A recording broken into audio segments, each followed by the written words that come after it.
LRA également. Merci beaucoup Patrick et merci beaucoup monsieur le rapporteur général. Alors sur les dispositions législatives, au-delà de la loi de programmation pluriannuelle, la proposition numéro 8 qui a fait référence au mandataire unique au sein des UMR. Aujourd'hui, il reste un souhait plus qu'une réalité. Donc il faudrait regarder si on peut renforcer la mise en œuvre par des voies législatives de ce mandataire unique. Ce serait très intéressant non seulement pour la gestion quotidienne de l'UMR, mais également pour la valorisation future des travaux. Aujourd'hui, on sait que dans les SAT, notamment dans les structures de transfert de la recherche, le manque de mandataire unique est une vraie difficulté juridique pour transférer la propriété intellectuelle de la recherche, notamment vers l'extérieur.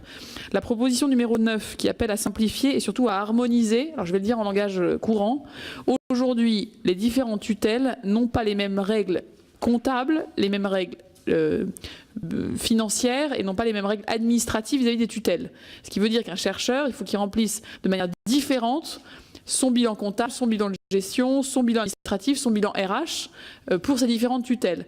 Harmoniser cela va demander à un moment donné des modifications du code de l'enseignement, potentiellement aux opérateurs publics en termes de recherche. Donc là, il y a un champ législatif avec du toilettage des codes afférents aux organismes et aux établissements. Et puis la proposition numéro 12 sur la souplesse dans la gestion des personnels de recherche en permettant la modulation et les dérogations entre enseignement et recherche, là aussi touche un point législatif. Voilà déjà sur ces 4 dispositions-là, des choses que dans notre suivi de la mission, nous pourrons regarder quels sont les véhicules législatifs les plus adaptés pour porter des modifications au niveau loi. Sur les comparaisons internationales, très rapidement sur les salaires, nous avons fait un travail effectivement de comparaison au sein de l'OCDE, également au sein de l'Union européenne, juste pour avoir voilà, quelques chiffres. Un maître de conférence de 3 percevait en 2011 un salaire annuel brut d'entrée de quasiment 22 000 € en parité de pouvoir d'achat au sein de l'OCDE.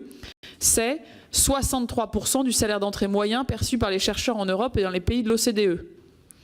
Le salaire maximum auquel peut prétendre un chercheur en France, soit 46 000 €, correspond à 91% du salaire annuel maximal moyen européen, 90%, donc on n'est pas au-delà de la moyenne, bien voilà, et 84% du salaire maximal moyen des pays de l'OCDE.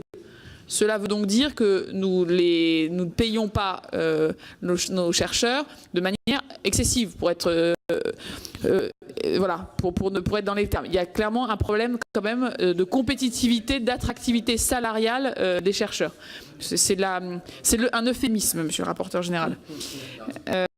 Sur les montants de recherche, on aussi comparé en termes de pourcentage du PIB, la recherche totale, un point important et qui d'ailleurs s'inclut dans des discussions que nous avons ici sur le crédit impôt recherche. Le niveau général de la recherche et développement en France s'explique en partie par la faiblesse de celle des entreprises, puisque la recherche des administrations en France, c'est 0,85% du PIB. L'Allemagne est à 0,92%. Donc la plus grande différence dans notre effort de recherche vient du décalage de la recherche en développement des entreprises. Sur le plan public, nous sommes un peu en deçà de celle des États-Unis et de l'Allemagne, mais nous sommes entre guillemets pas très loin, ce qui montre que l'effort à faire du côté public est là, mais reste tout à fait atteignable.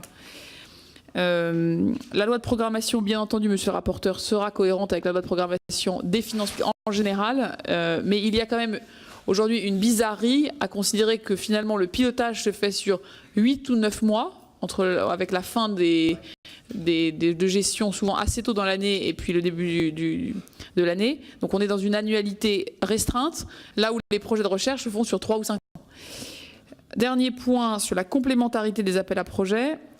On se dit que dans une UMR, si les choses se passaient avec un dialogue stratégique entre les tutelles de manière efficace, vous pourriez très bien intégrer les financements par projet reçus dans la mobilisation des financements supplémentaires des organismes et de l'université à tel ou tel laboratoire. Aujourd'hui, personne n'ayant la vision consolidée, les appels à projets arrivent. Quand ils arrivent, c'est tant mieux. Quand ils n'arrivent pas, finalement, personne ne s'en rend compte non plus. À Toulouse, l'exemple que nous vous donnons, c'est que 30% des fonds universitaires dédiés à la recherche ont été réalloués en partant du constat précis et concret des moyens effectif de chacune des UMR. Quels sont les moyens européens, quels sont les moyens d'appel à projet, quels sont les moyens des différentes tutelles, des organismes qui arrivent, et comment l'université complète ou ne complète pas selon ce qu'elle observe. Donc la complémentarité, elle doit être finalement découlée de ce dialogue de gestion entre tutelles qui devrait pouvoir des UMR par UMR, la situation financière, la trajectoire prévisible, les moyens, voilà, l'ANR souvent déploie ses fonds sur 3 ans. Qu'est-ce que ça veut donc dire pour les autres fonds qui doivent être apportés ?